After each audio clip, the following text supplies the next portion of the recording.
नमस्कार दोस्तों, आज के इस वीडियो हम बात करने वाले इंग्लिश इम्प्रोवाइजेशन के बारे में। अब दोस्तों, बहुत से लोग हैं जो कि मुझसे क्वेश्चन करते हैं कि अगर हमको इंग्लिश इम्प्रोवाइज़ करनी है, अगर हमको इंग्लिश अच्छी करनी है तो कैसे हम इंग्लिश को बेटर कर सकते हैं।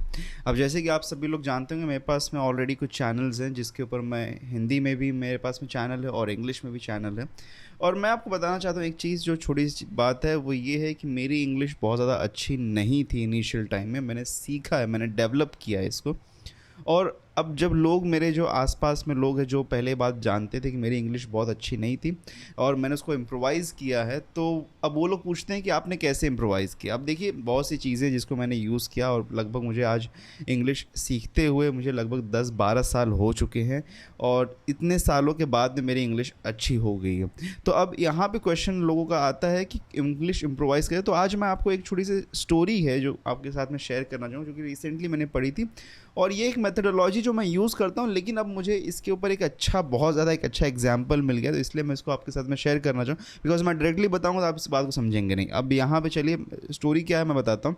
अच्युत गढ़बोले एक पर्सन है, एक अच्छे पर्सनालिटी हैं। अगर आप देखेंगे तो ये पटनी कंप्यूटर्स एक कंपनी थी जो कि अभी करेंटली कैपजेमिनी ने जिसको अंडरटेक कर लिया। मतलब कैपजेमिनी अब उसकी करंट ओनर है, पर पटनी कंप्यूटर्स एक इंडियन कंपनी थी। उसके सीईओ के बारे में स्टोरी है, अच्युत गढ़बोले के बारे में। तो उन्होंने मतलब एक स्पीच दिया था जिसको एक्चुअल में एसएससी बोर्ड में, जो कि महाराष्ट्र बोर्ड है, उसमें 12th स्टैंडर्ड में एक चैप्टर के फॉर्म में उसको डाल दिया गया है उनके स्पीच को। और वो जो स्पीच है ना, बहुत अच्छा एक स्पीच था और एक अब चैप्टर बन चुका है वो 12th स्टैंडर्ड में यहाँ पे महाराष्ट्र बोर्ड में।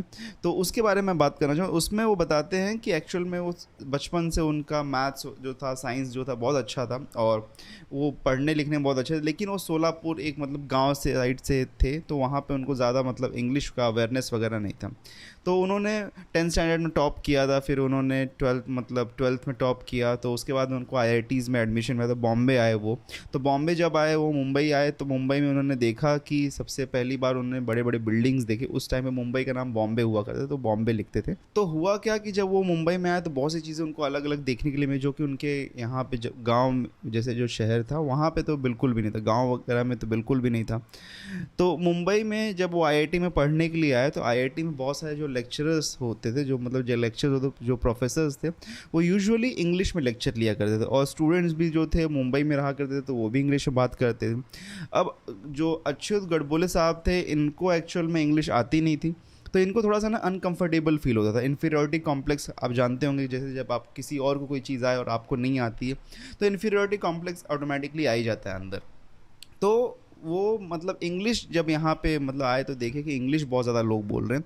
अब उसकी वजह से उनको थोड़ा सा प्रॉब्लम होने लगा। तो यूजुअली जब वो मतलब बातें कम करते थे, मतलब जब कोई बात करता था तो वहाँ से निकल जाते थे। तो एक बार एक हादसा बताते हैं कि वो कैंटीन में बैठे हुए थे, मतलब मेस में बैठे हुए थे, वहाँ पे खाना खा रहे थे अपना। तो एक सीनियर जो स्टूडेंट था, एक सीनियर था, वो आया और उनके बगल में बैठा और उनसे बात करने लगा और इंग्लिश में बात करने लगा। तो गढ़बोले साहब जो थे वो भी अपना इंग्लिश में थोड़ा बात करने लगे उसके साथ में। तो जैसे ही वो बात करना शुरू करे, तो वो उसने क्या किया कि हर एक लाइन में मिस्टेक्स निकालना शुरू किया, क्योंकि उनकी इंग्लिश अच्छी थी नहीं। तो वो हर एक लाइन में मिस्टेक निकालना कि ये नहीं सही है, वैसा नहीं सही है, मतलब जैसे टोकने वाले लोग होते हैं, आपको पता ही होगा कि कैसे लोग टोकते हैं। तो वैसे उनको टोकना शुरू कर दिया। तो उनको बहुत ही बुरा लगा उस मोमेंट में। मतलब उनको उस मोमेंट पे ऐसा लगा कि मुझे बिल्कुल भी यहाँ नहीं रहना, मैं इससे अच्छा मेरे गांव में था, मैं वहीं चला जाता हूँ। तो वो वापस मतलब वो वहाँ से निकले, मेस से निकले, वो वापस जाने की तैयारी में, मतलब एक तरीके से दिमाग में उन्होंने निर्णय कर लिया कि मुझे यहाँ पर रुकना बिल्कुल भी नहीं है, मैं जाने वाला हूँ यहाँ से। तो वो जा रहे थे, तब वो उन्होंने के दिमाग में एक बात स्ट्राइक हुई। अब होता है अक्सर लोगों के दिमाग में, जब हम कोई चीज़ छोड़ने का सोचते हैं तो वहाँ पे एक रीज़न भी हमको मिलना शुरू होता है कि क्यों नहीं छोड़ना चाहिए। तो उनके दिमाग में एक चीज़ स्ट्राइक हुई कि भाई, मैं मैथ्स में बहुत अच्छा था, साइंस में अच्छा था, मैंने 10th स्टैंडर्ड में टॉप किया, 12th में टॉप किया, मैंने बहुत अच्छे मार्क्स स्कोर किए, तभी मैं आईआईटी में आया। तो सिर्फ और सिर्फ ये एक छोटी सी जो बात है, इंग्लिश नहीं आती है, इसकी वजह से मैं मुंबई छोड़ दूँ, आईआईटी छोड़ दूँ, सिर्फ और सिर्फ ये एक छोटी सी बात इंग्लिश। जबकि इंग्लिश बहुत डिफ़िकल्ट लैंग्वेज भी नहीं है सीखना, अगर आप सीखना चाहें तो बहुत आसानी से सीख सकते हैं। तो जैसे जैसे वो लिखते हैं, मतलब कि जैसे जैसे मैं अपना सीढ़ियाँ चढ़ रहा था अपने हॉस्टल रूम का, वैसे वैसे मेरे मन में ये निर्णय कंफर्म हो रहा था कि अब मैं इस लैंग्वेज को सीखने वाला हूँ और बहुत अच्छी तरीके से सीखना है। और मुझे ऐसा लोअर लेवल पे नहीं सीखना है, मुझे ऐसा सीखना है कि मतलब कि सामने वाला इम्प्रेस हो जाए, मतलब कि बहुत ही अच्छा इंग्लिश सीखना है। तो अब वहाँ पे वो लिखते हैं इसके बाद में कि उन्होंने क्या किया जिसकी वजह से उनकी इंग्लिश बहुत अच्छी। अब देखिए वो सीईओ हैं, तो सीईओ एक आईटी कंपनी, तो ऑब्वियस सी बात है कि बहुत सारे जगहों पे जाते होंगे, बहुत से लोगों से मिलते हों। वो हार्वर्ड में मतलब जाते थे, अलग अलग जगहों पे जाते थे, बहुत से अलग अलग कंट्रीज़ वो घूमे, तो उनकी इंग्लिश इतनी अच्छी हो गई कि वो सीईओ बन गए और बहुत सारे जो नेगोशिएशंस होते थे वो सब वो डील करते थे। अब सीईओ हैं तो अल्टीमेटली सब करना ही पड़ेगा। तो क्या किया उन्होंने अच्युत गढ़बोले साहब ने क्या किया, वो बोलते हैं कि बाकी लोग क्या करते हैं, वो ट्रांसलेशन में होते हैं। लोग क्या करते हैं, हिंदी में लाइन सोचते हैं, आज मुझे खाना खाना है, अब उसको ट्रांसलेट करेंगे, फिर वो इंग्लिश में ट्रांसलेट करेंगे उसको, फिर बोलेंगे, फिर वो कुछ सोचेंगे, फिर उसके बाद उसको ट्रांसलेट करेंगे, फिर बोलेंगे। अब होता क्या, देखिए आपने सुना होगा कि बहुत सारे लोग जिनकी इंग्लिश अच्छी नहीं तो बहुत ज़्यादा रुकते हैं, मतलब ऐसे आवाज़ें मतलब बीच में ऐड करते, फिलर्स ऐड करते हैं, उसको फिलर्स हम बोलते हैं। तो वो सारी चीज़ें भी वो ऐड करते हैं। तो अब उसकी वजह से होता क्या है कि इंग्लिश अच्छी नहीं होती। तो उनका क्या मानना था कि ट्रांसलेशन में नहीं, और जो मैं कहता हूँ स्पेसिफिकली, मैं सभी को ये कहता हूँ कि देखिए ट्रांसलेशन में मत जाइए। ट्रांसलेट करना जब आप शुरू कर देते हैं ना तो आपकी इंग्लिश बुरी हो। अब लोग बोलते हैं प्रैक्टिस कैसे करें, क्योंकि सबसे बड़ी बात आती है प्रैक्टिस कैसे किया जाए। तो प्रैक्टिस करने के लिए हमेशा कोई 2% की ज़रूरत है, लेकिन सबसे बेस्ट प्रैक्टिस जो आप कर सकते हैं आपके दिमाग में कर सकते हैं। क्योंकि सोचना जब आप इंग्लिश में शुरू कर देंगे, अब इंग्लिश अच्छी है या बुरी है वो दो बात की बात है, पर सोचना आपने शुरू कर दिया, अगर आपका थिंकिंग माइंडसेट जो है वो सोचना आप इंग्लिश में शुरू कर देते तो बोलना बहुत आसान हो जाएगा। तो वो यही लिखते हैं कि मुझे ट्रांसलेशन में नहीं जाना था, मुझे वो ट्रांसलेशन वाला जो ये मोस्टली जो लोग फेल होते हैं ना इंग्लिश बोलने में, वो इसी वजह से होते हैं क्योंकि ट्रांसलेट करते चीज़ों।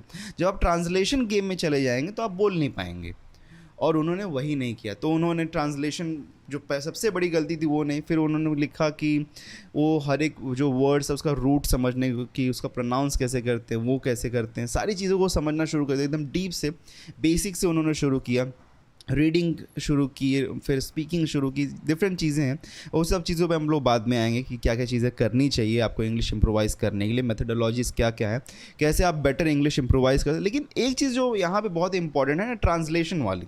अब ट्रांसलेशन वाली बात जो है ये मैं भी 100% मानता हूँ, और मैंने भी यही अपनाया था, इसलिए मेरी भी इंग्लिश अच्छी इम्प्रोवाइज़ हो गई। बिकॉज देखिए जब आप एक ऐसे बैकग्राउंड से आते हैं जहाँ पे आपका जो बेस लैंग्वेज हिंदी है या कोई अदर लैंग्वेज है, तो वहाँ पे इंग्लिश सीखना ना बहुत डिफिकल्ट हो जाता है। क्योंकि सबसे पहली बात तो आप जब स्टार्ट करेंगे ना इंग्लिश में बात करना, तो बाकी लोग रहेंगे वो हंसेंगे या बोलेंगे अरे क्या नया शुरू कर दिया तूने, ये नया क्या पागलपंथी शुरू कर दिया कि अब तो इंग्लिश में बात करना शुरू कर रहा है। तो वो लोग तो आपसे बात नहीं करना चाहेंगे। तो अब बात करें तो करें कहाँ, सही। अगर इंग्लिश में बात करना है, इम्प्रोवाइज़ करना, बोलना पड़ेगा, बोलोगे नहीं तो होगा नहीं। अब बचपन से जब हमने सीखा लैंग्वेजेस तो हमने ऐसे ही सब कुछ सीखा है। स्टार्ट करते थोड़ा मोड़ा गलती होती है तो इसके बाद में सीख जाते हैं, लेकिन अब शुरुआत करें तो करें कैसे। तो इसीलिए ना जो थिंकिंग प्रोसेस होता है, थिंकिंग बहुत इंपॉर्टेंट है। अगर आपका माइंड में ही आप थिंक करना शुरू कर देते हैं, जैसे फॉर एग्जांपल आप सोच रहे हैं कि आज रात में मुझे खाना कहाँ खाना, तो आप सोचें अगर आपके माइंड में ये चले कि where am I going to eat today, तो ये जो प्रोसीजर है आपके माइंड में, अगर थिंकिंग प्रोसीजर को आप हिंदी से या आपकी जो मदर टंग लैंग्वेज है उससे अगर आप ट्रांसफॉर्म कर सकें इंग्लिश में, तो आप बहुत ही जल्दी इंग्लिश को इम्प्रोवाइज़ कर सकते हैं।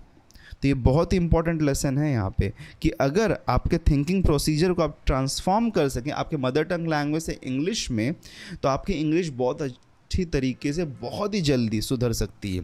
तो दोस्तों ये जो तरीका है ना, ये बहुत ही इम्पॉर्टेंट तरीका है और इसके ऊपर गौर ज़रूर करना चाहिए आप सभी लोगों को। क्योंकि यूजुअली हम लोग ना इंग्लिश सीख जाते हैं, हमारा ग्रामर सही हो जाता है, हमारा सब कुछ सही हो जाता है, लेकिन हमको बहुत से लोग ऐसे भी होते हैं जो बोलते हैं कि हमको लिखना आता है, लिखना आता है उनको, लेकिन बोल नहीं पाते हैं। बोलने में क्या दिक्कत होती है, वही ट्रांसलेशन फियर में। और ट्रांसलेशन में ना हमेशा, अब आपने एक चीज़ सोची, ट्रांसलेट की, बोली, फिर वापस सोची, फिर ट्रांसलेट की, देखिए टाइम डिले भी होता है। तो आपने बहुत फ्लुएंटली, जो हम बोलते हैं ना फ्लुएंट इंग्लिश, तो वो फ्लुएंट इंग्लिश नहीं आती है। फिर जैसे अभी हम जब बोलते हैं हिंदी में या किसी और लैंग्वेज में, तो हम क्या उसमें अटकते हैं? नहीं, क्योंकि हमारा दिमाग उसी लैंग्वेज में सोच रहा है और उसी लैंग्वेज में बोल रहा है। और एक चीज़ और मैं बताता हूँ, जब आप ना लैंग्वेज का मिक्सचर करते हैं, जैसे फॉर एग्जांपल हिंदी और इंग्लिश का, अब जैसे मेरे साथ भी प्रॉब्लम होता है, इंग्लिश देखिए अभी हो गया ना, इंग्लिश और हिंदी अगर इनको मर्ज कर दे साथ में हम यहाँ पे, तो क्या होता है ना, तो क्लैशेस क्रिएट होते हैं कि मतलब दिमाग फिर इसमें कन्फ्यूजन आता है कि किस लैंग्वेज में सोचूं भाई मैं, पहले मेरा थिंकिंग प्रोसीजर तो एक हो जाए, क्योंकि अगर लैंग्वेज यहाँ पे बैरियर बन जाता है, अगर प्रोसीजर्स चेंज हो जाते हैं तो फिर दिमाग भी कंफ्यूज हो जाता है। तो इसीलिए अगर आप इंग्लिश में बात करें तो इंग्लिश में बात करिए, और इंग्लिश में सोचने की अगर कोशिश करिए तो उससे आपका बेटर हो सकता है। अगर आप हिंदी में बात करें तो हिंदी में ही सोचिए और हिंदी में ही फिर आप कन्वर्सेशन करिए तो बेटर हो सकता है। दोनों को मिक्स मत करिए, मिक्स करेंगे ना तो बहुत ज़्यादा डिफिकल्टी हो जाती है आगे। तो ये एक तरीका था, और भी ऐसे बहुत से तरीके हैं। आप शुरुआत अगर करें, सबसे बेस्ट शुरुआत है कि रीडिंग है जिसको आप शुरू कर सकते हैं।